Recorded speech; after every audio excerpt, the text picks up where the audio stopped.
for a rate increase on one hand, and on the other hand, everybody is voting in a 100% increase in a stipend. That's all I have to say. Thank you. Vice Mayor Thompson. My question is more for information. Actually, if you can come back, yeah, thank you. It's Scott? Scott, yeah. I can remember that name. Not Thompson. Not Thompson. Unless we need the engineer, and that's Ken. Just out of curiosity, I do appreciate the comments by Miss Celia Hirschman and regarding property versus butts, so to speak. How does that work out? Just for educational purposes for myself. An EDU is an EDU. So a dwelling unit, a house, is one EDU. If there's a commercial business, that's counted by fixture units, and the number of fixture units would equate to how many EDUs that is. So if these businesses, or if it's a residential unit and it's be turned into a business, it should be reclassified as a commercial unit, and it should be the EDU count should be according. Right. I don't know. I don't deal with city business on this. Right. Treatment only. So this is, gotcha. The city tells me how many EDUs they have. It's just based on, I understand the term EDU. Is there just based just specifically on EDUs and not necessarily on, is there a way that the city quantifies usage as far as the sewer goes, or is there a way that's measured, or, because I'm just valid concern. You have maybe an elderly lady that's For the city single. itself, the city, Not you. the city is, the city reports in EDUs. We at SCORE, we monitor all flows. So I'm not sure what your question is. Like this lady mentioned here, there's no there's not a meter. There's Not no a meter 2 on meters. that There's no sewage. meters coming out of the house on what's sewer, and you can't really say what water usage it is because you got irrigation and whatnot on top of that. So I'm not sure. An EDU is based on certain parameters. Gotcha. Thank you. Councilmember Smith. Yeah, as a commercial property owner, or I was, I certainly understand the fixture count. And so and this goes back to really city planning.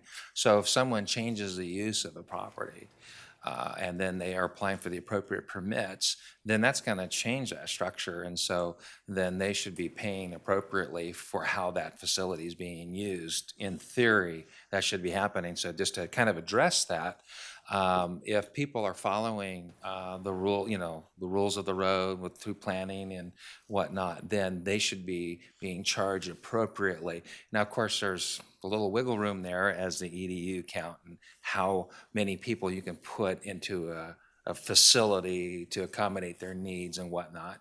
And it's not a perfect science, but I would hope that we're certainly appropriately addressing that, to kind of answer that concern. So I don't know if you have anything to say to that. No, I kind of probably answered it, but What you say is correct. yeah. Councilmember Pittman.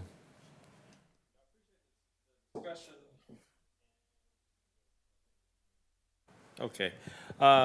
We've had numerous meetings because of the FEMA issues that have come before us with the housing issues and dealing with a variety of FEMA projects. Plus, we've had the special project out on Paula Court. I can't remember the name of the facility, but they had a complaint about the fees charged and the complication of that. And there they were building basically a student housing arrangement that had a kitchen in each unit. Well, because of the rules, that kitchen requires a different charge.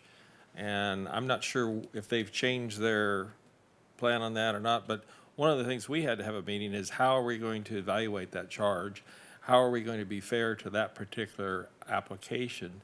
And the simpleness of that particular situation was to recommend they move the kitchen to a common area instead of each individual unit, and that drastically changed their startup fees. So there's a lot of complications coming. Plus, the plant is at near capacity, and when we have so many folks wanting to increase our housing inventory, we better be on the ball here and make sure that we don't have a plant that can't handle it. And that's the bigger reason for the plant, it needs to be improved and updated according to state regulations, which is a lot of things we don't have anything to say about other than you just have to do. Scott, could you tell us what, real quickly, the current new equipment being planned for an installation? Sure. There'll be a new primary pump station, influent pump station, a new primary clarifier, modifications to the aeration basin so that we can meet the ammonia limits, modifications to the digesters to mitigate any odor issues that may happen, additions to the secondary clarification system, and then an upgraded UV disinfection system. That's in a nutshell there. Yeah, and then additionally, we're getting a lot of use from the outside, what do you call it, man camps and those facilities. How much tanker loads are we getting a day? Currently, we're accepting about 100,000 gallons a day. 100,000 Yes. by tanker. We're doing everything we can to help this community out.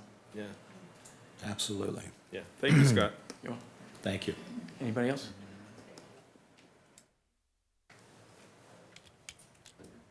Are there any other comments?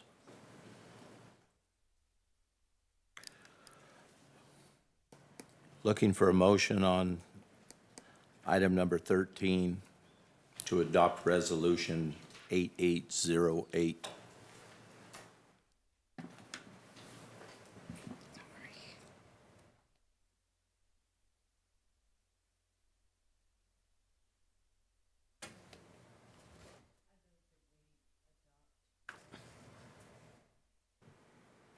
I move that we adopt the recommendation, which would be to adopt resolution number 8808 and approving the new sewer rates. I'll second.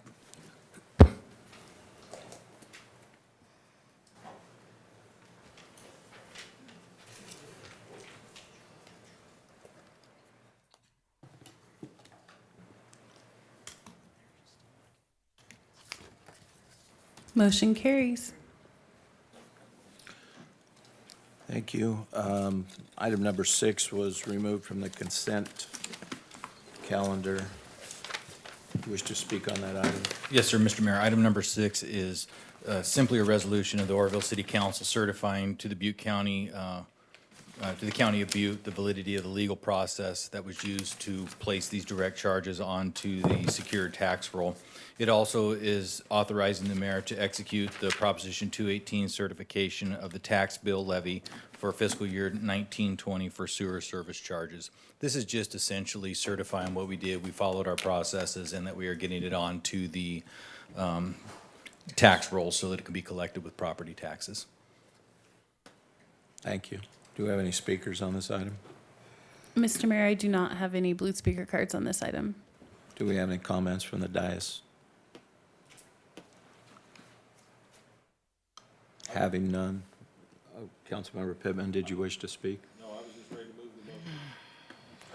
Having no speakers, looking for a motion.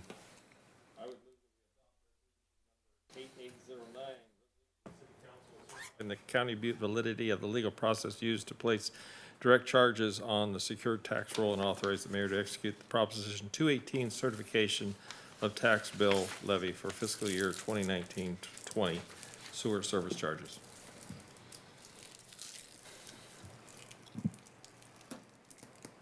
I'll second that.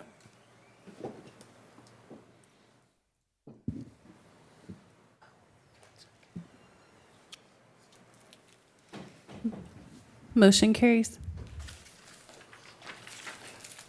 And with that, we are adjourning this council meeting of August 6, 2019. Thank you.